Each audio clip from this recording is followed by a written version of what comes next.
Hola, muy buenas a todos. Bienvenidos una semana más a Videoblog de Ciencia Política de los alumnos de la Universidad de Murcia. Esta semana, después de un parón de más de un mes en el videoblog, traemos una nueva sección, una de tantas que vamos a añadir.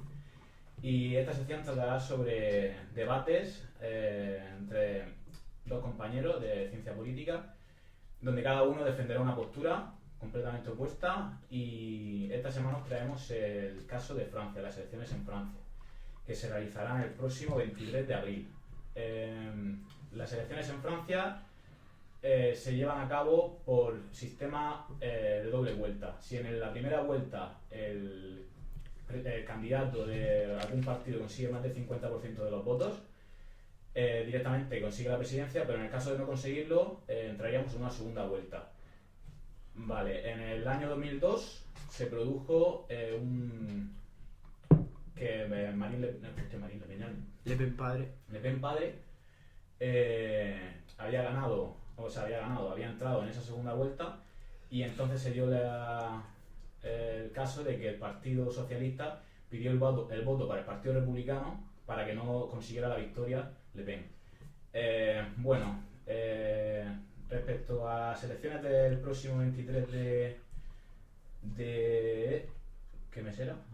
Abril, vamos a plantear la siguiente pregunta a nuestros debatientes. A ver, por un lado tenemos a José Miguel. José Miguel es José Miguel Rojo, estudiante de Ciencia Política. Del otro lado, Daniel Martínez Soler, también estudiante de Ciencia Política aquí en la Universidad de Murcia. Bienvenidos. Buenas tardes. Venga. La primera pregunta que nos planteamos es: ¿cómo veis el panorama electoral en Francia de cara a las elecciones presidenciales del próximo 23 de abril? ¿Ahora yo? Vale. Venga, Pues muy buenas tardes.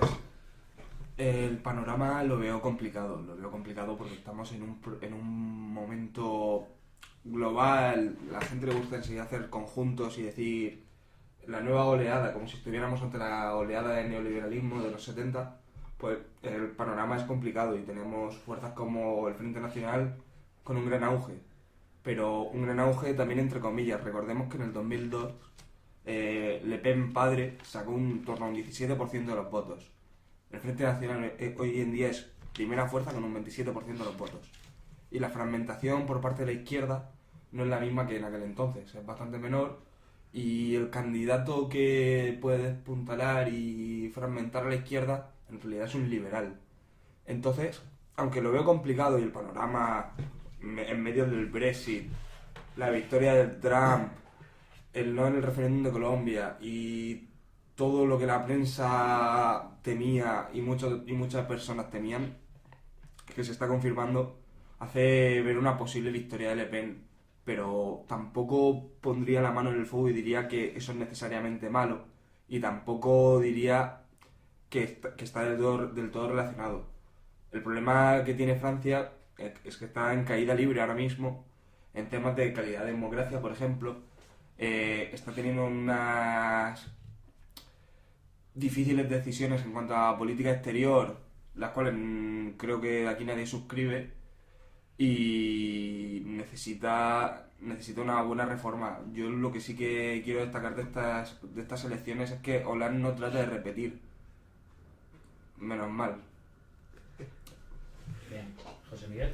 Bueno, a mí me gusta decir que las elecciones son la expresión democrática de la lucha de clase, y realmente creo que en Francia vemos una gran lucha de clase, y precisamente el auge de Marine Le Pen se expresa por esto, ¿no? Como el voto obrero tradicional comunista se ha ido a la ultraderecha por la crisis económica que atraviesa Francia. Tal vez sea el mejor ejemplo de cómo los temas económicos van a atravesar toda la campaña. La ruptura del Partido Socialista viene principalmente por temas económicos, cómo se debate entre el socioliberalismo, la socialdemocracia o el socialismo republicano, que podría ser más típico del Partido Comunista o del Frente de Izquierda. Yo no creo que vaya a ganar Le Pen. El mecanismo de segunda vuelta, que es un mecanismo en última instancia de enfriamiento, precisamente imposibilita esto. Sí, pero estamos hablando de una Le Pen que puede tener hasta el 40% de los votos en la segunda vuelta, cuando su padre no llegó al 20% frente a Chirac en el año 2002.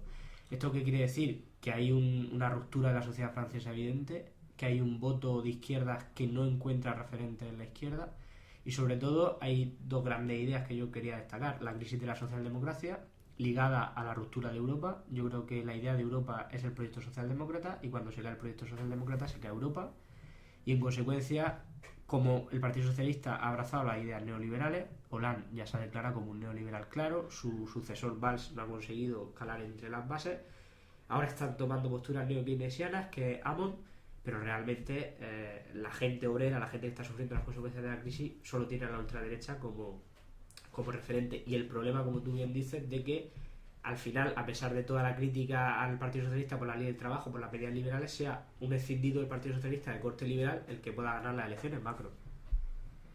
Bien, ¿cómo valoráis a nivel global el auge de las ideologías extremistas y excluyentes? ¿Cómo veis el panorama? ¿Y esto es una situación coyuntural o provocada por la crisis de los refugiados, por no sé, el islamismo radical, por el ISIS y tal? ¿O creéis que esto es una corriente que se va a establecer? O sea, si partimos del punto de partida de considerar a Trump una ideología excluyente, no podemos tener en cuenta el auge del Estado Islámico, porque el Estado Islámico de hecho era responsabilidad política de Clinton. Entonces tenemos que tener cuidado porque el auge de las ideologías excluyentes a nivel global no es algo que devenga de un solo factor, deviene de medidas en cuanto a política exterior muy malas, deviene también en ciertos sitios de conflictos residuales, incluso de la Guerra Fría, de operaciones en Irak, en Afganistán, en Libia, catalogables y muy criticables.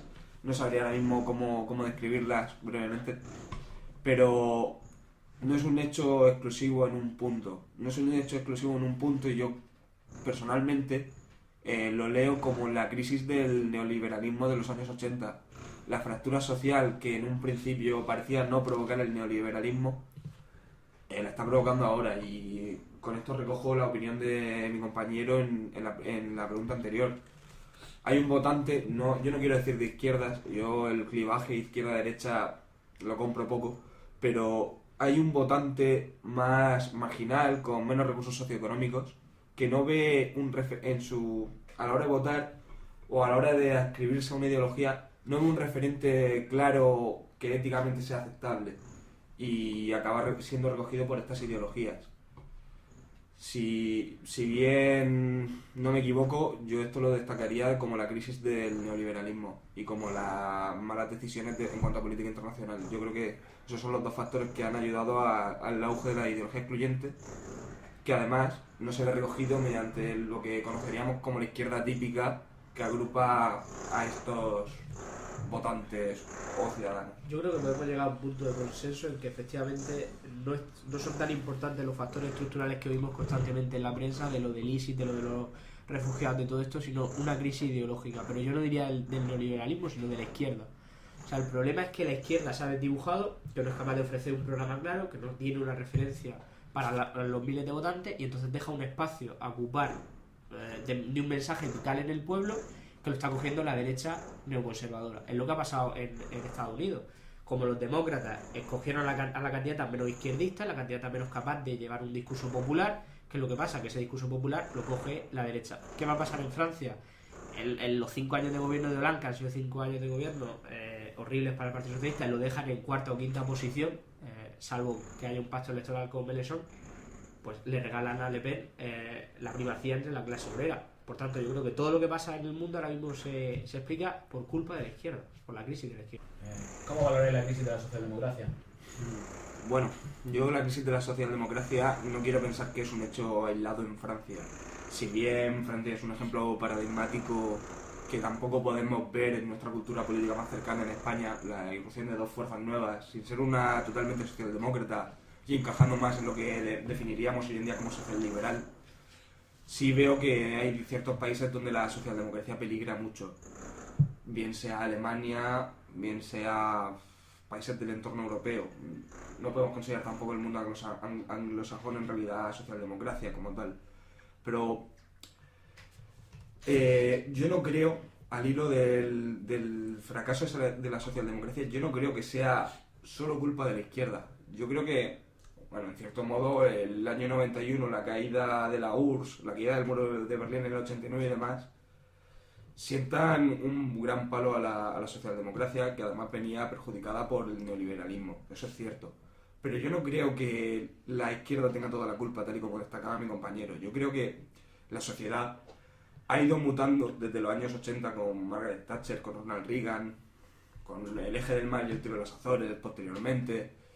Y creo que eso ha provocado unos cambios sociales que han alterado la composición social y sí, también podría atribuirle un poco de culpa a la izquierda, pero no creo que sea solo culpa de la izquierda. Creo que la situación en la que estamos hoy en día también es causa y consecuencia de las decisiones económicas del pasado. Al igual que no podemos culpabilizar a la derecha de los años 60 o de los años 50 de que las políticas keynesianas se mantuvieran demasiado tiempo y de una manera muy deplorable en Estados Unidos y en Europa, y por ello fracasaran y hubiese que hacer una oleada de recortes al estilo Hayek y al estilo neoliberal.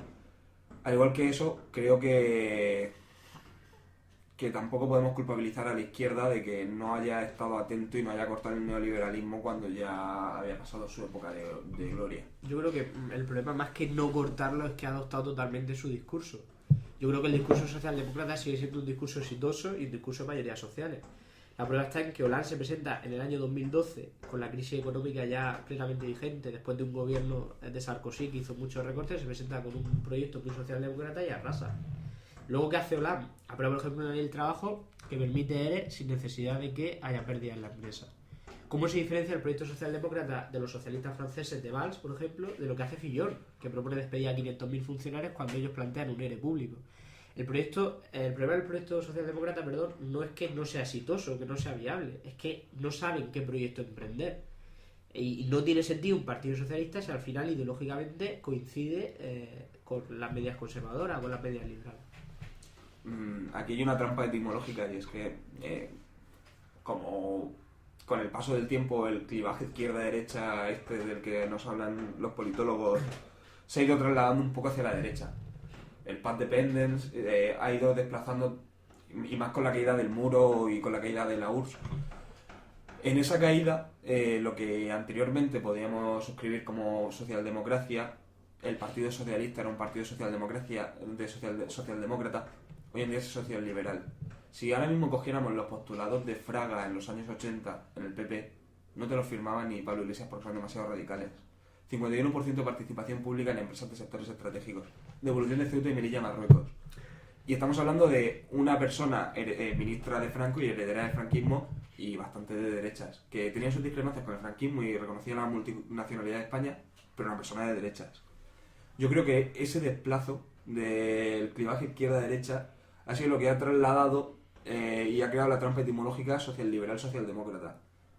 Mucha gente dice, no, yo soy socialista. No, yo soy socialista. Ya, pero una cosa es ser socialista estoy a favor del progreso social, estoy a favor de los derechos de la comunidad LGTBI, no creo en las fronteras, cosas muy progresistas, pero en el tema económico, no.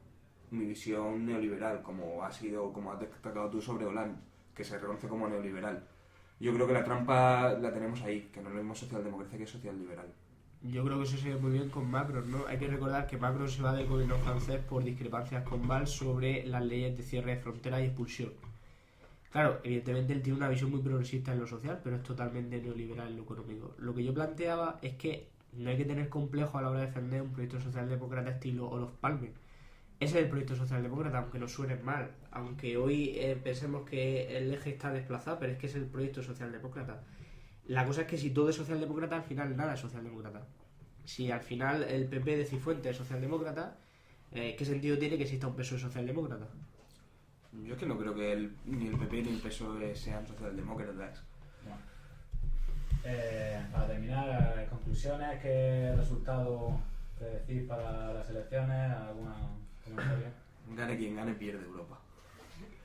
Pero por otro lado, que pierda Europa a mi ver tampoco es del todo malo. Creo que es momento de repensar cuando alguien se encuentra mal y tiene una depresión, lo que sea, es un momento de plantearte las cosas teniendo en cuenta que tienes tu juicio algo nublado, pero de plantearte las cosas. Y creo que este proceso nos puede enseñar algo muy valioso y es que tenemos que repensar Europa. Schengen está muy bien, Erasmus está muy bien, pero hay cosas de la Unión Monetaria, de la política agraria común y demás que deberíamos reformularnos. Y el auge de los nacionalismos puede ser la fiebre que nos avisa de una infección y deberíamos mirárnoslo. Deberíamos mirárnoslo y si yo pudiera elegir ahora mismo al presidente de Francia, seguramente elegiría a Benoît Hamon, pero de cabeza. Pero el problema no acaba ahí, el problema no es que salga nuestro candidato favorito. Y menos mal que tenemos un sistema a doble vuelta con balotaje. El problema es que si no cambiamos las cosas, puede que nos salvemos, puede que Trump cumpla su programa electoral, puede que no, puede que al final no, la extrema derecha tampoco surja en Alemania, puede que el Brexit se cancele, pero tenemos que poner remedio a esto porque estamos en una espiral de autodestrucción, en un círculo vicioso y si no... Claro, entiendo eso que dices, por ejemplo, lo del balotaje, a lo mejor es una solución momentánea, pero el hecho es que la gente le vota a Marine Le Pen y puede ganar la elección y por mucho que impida que consiga el poder, esa gente sigue estando ahí. O sea, el problema sigue estando. Bueno, y la Asamblea Legislativa, no hay que olvidarlo, elija al primer ministro y puede haber una situación de cohabitación de un socialista con alguien de Marine Le Pen. Yo, por resumir, diría 3 ideas. En realidad, detrás del debate electoral hay un debate económico que es el fantasma que recorre a toda Europa. Neokeynesianismo o neoliberalismo, yo creo que nos debatimos en torno a eso. Creo que el gran problema o el gran reto es si hay unidad de la izquierda.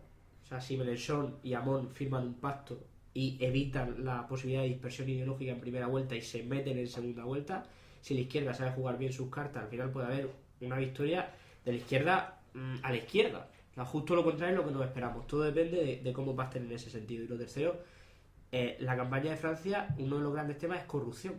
Corrupción de Le Pen, que usa fondos del Parlamento Europeo para pagar a un guardaespaldas.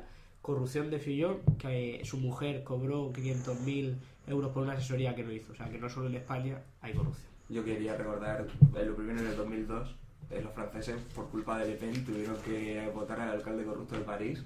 La siga aquí. Y lo segundo, quería lanzarle una pregunta incómoda a Josemi. Si tuvieras que elegir entre Fillon y Marine Le Pen para ser presidente de Francia... Le Pen. Vale, coincido. Bueno, pues muchísimas gracias por ver el vídeo. Intentaremos subir todas las semanas contenido similar.